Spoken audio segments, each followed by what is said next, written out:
வணக்கம். இது உங்கள் ஆக்ஷன் 4. உடனடி செய்திகளுக்கு எங்களை சப்ஸ்கிரைப் பண்ணிக்கோ.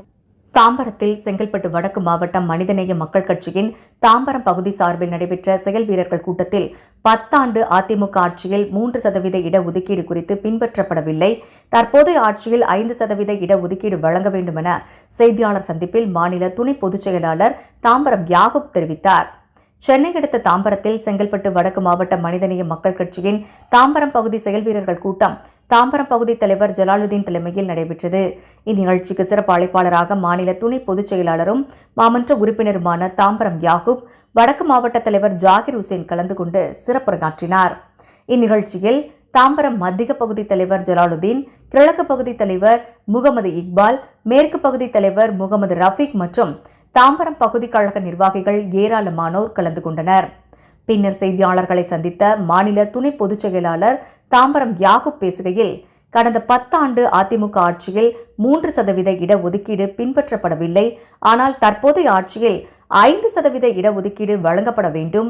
கோவை சிறையில் உள்ள அரசியல் முஸ்லிம் கைதிகளை பரோலை விட ராஜீவ்காந்தி கொலை வழக்கில் எப்படி தமிழக அரசு விடுதலை செய்ததோ அதேபோன்று முஸ்லிம் கைதிகளை விடுக்க வேண்டும் எனவும், முஸ்லிம்களுக்கு பாதுகாவலராக இருக்கக்கூடிய முதலமைச்சர் தாம்பரம் பகுதியில் இஸ்லாமிய மாணவ மாணவிகளுக்கு மதராசா பள்ளி அமைத்து தர வேண்டும் எனவும், பாஜகவும் அண்ணாமலை கட்சியும் வேறு இல்லை, இரண்டும் ஒன்றுதான், அதிமுகவையும் திமுகவையும் என்ற திராவிட கழகங்களை அழித்துவிட்டு தாவேகா அண்ணாமலை வரவேண்டும் என்று எதிர்பார்க்கின்றார்கள்.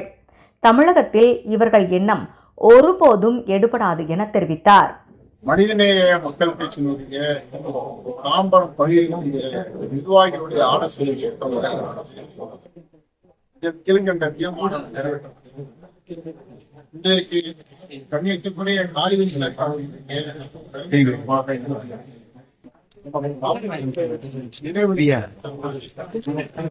இப்ப இருக்கக்கூடிய முதலமைச்சர் அவர்கள், முன்னாள் முதலமைச்சர் அவர்கள், அரசியல் கட்சி பிரமுகர்கள் எல்லாம் அவர்களுக்கு சால்வை அணிவித்து, போர்வை அணிவித்து தன்னுடைய விசுவாசத்தை, நன்றியை தெரிவித்திருக்கிறார்.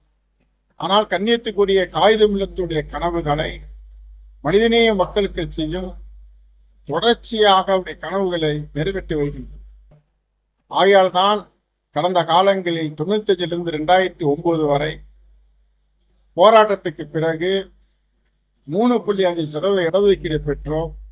முத்தமிழர் டாக்டர் கலைஞர் அவர்களுடைய ஆட்சியில் அந்த இடஒதுக்கீடு வழங்கப்பட்டது. அவருக்கு நேரு உள் விளையாட்டு அரங்கத்தின் நன்றி அறிவிப்பு மாநாட்டில் நாம் நன்றியை தெரிவித்தோம். தொடர்ச்சியாக கலைஞர் மறைவுக்கு பிறகு 10 ஆண்டுகளில் அதிமுக ஆட்சி காலகட்டத்தில் அந்த 3.5% இடஒதுக்கீடு முறையாக பின்பற்றப்படவில்லை. அதை கடந்த சட்டமன்ற தொடரில் முன்னாள் முதலமைச்சரிடத்தில் எங்களுடைய கட்சியினுடைய தலைவர் பேராசிரியர் அவர்கள் கோரிக்கை வைத்தார். அந்த கோரிக்கை என்னவென்று சொன்னால், வெள்ளரிக்கு நீங்க வழங்கப்பட வேண்டும், 3.5% இடஒதுக்கீடு முறையாக பின்பற்றப்படவில்லை என்று தெளிவாக கோரிக்கை வைத்தார். அதுபோல் ஆட்சி மாற்றம் ஏற்பட்டிருக்கின்றது. இந்த ஆட்சி மாற்றத்தில் இன்றைக்கு கண்ணியத்துக்குரிய காகிதமில்லத் அவர்களுக்கு நினைவஞ்சலி செலுத்தி அவருடைய பிறந்த நாளை வாழ்த்துக்களை சொல்லக்கூடிய விஜய் அவர்கள், மாண்புமிகு தமிழ்நாட்டுடைய முதலமைச்சர் அவர்கள், கண்ணியத்துக்குரிய காகிதமில்லத்துடைய கனவாக இருக்கக்கூடிய, ஒடுக்கப்பட்ட நசுக்கப்பட்ட மக்களுடைய கனவாக இருக்கக்கூடிய இடஒதுக்கீடை 3.5% இடஒதுக்கீடை கடந்த கால ஆட்சி கட்டத்தில் சரியாக பின்பற்றப்படவில்லை. அதை முறையாக வெள்ளரிக்கை அளித்துவிட்டு அவர்கள் 5% இடஒதுக்கீடு வழங்கப்பட வேண்டும். அதேபோல் கோவையில் 19 இஸ்லாமியர்களுடைய மறைவுக்கு பிறகு யாரும் அங்கே கைது செய்யப்படவில்லை. அதுக்கு பிறகு விரும்பத்தக்காத செயல்கள் நடந்த காரணத்தினால் தொடர்ச்சியாக முஸ்லிம்கள் அரசியல் கைதிகள் அங்கே சிறையில் அடைக்கப்பட்டிருக்கின்றார்கள். கடந்த ஆட்சி காலகட்டத்தில் பரவல் வழங்கப்பட்டது. இந்த காலகட்டத்தில் பரவல் வழங்குவதாக சொல்லுகின்றார்கள். பரவலை விட எப்படி ராஜீவ்காந்தி கொலை வழக்கு இருக்கக்கூடியவர்களை தமிழ்நாடு அரசு எப்படி விடுதலை செய்ததோ அதே பாணியில் முஸ்லிம் அரசியல் கைதிகளையும் விடுதலை செய்ய வேண்டும் என்று இந்த பகுதி பொதுக்குழுவில் செயல்வர் கூட்டத்தில் நாம் கேட்டிருக்கிறோம்.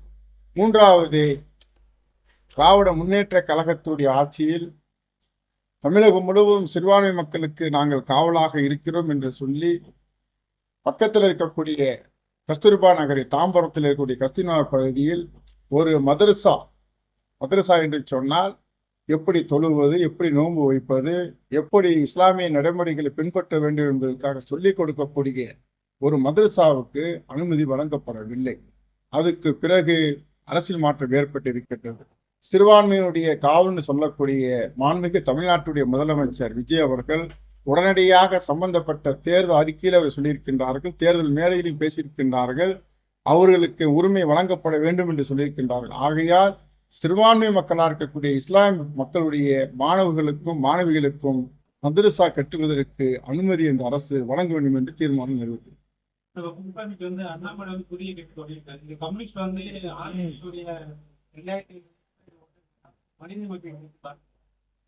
மனிதநேய மக்கள் கட்சியை பொறுத்த வரைக்கும் அண்ணாமலையும் பாரதிய ஜனதாவும் கட்சி ஒன்றுதான்.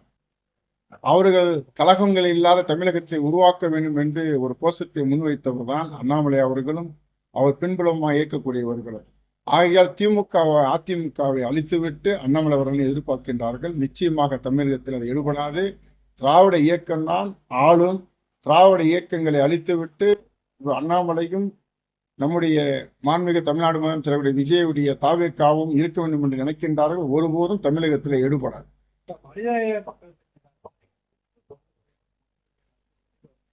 34 வழக்குகள்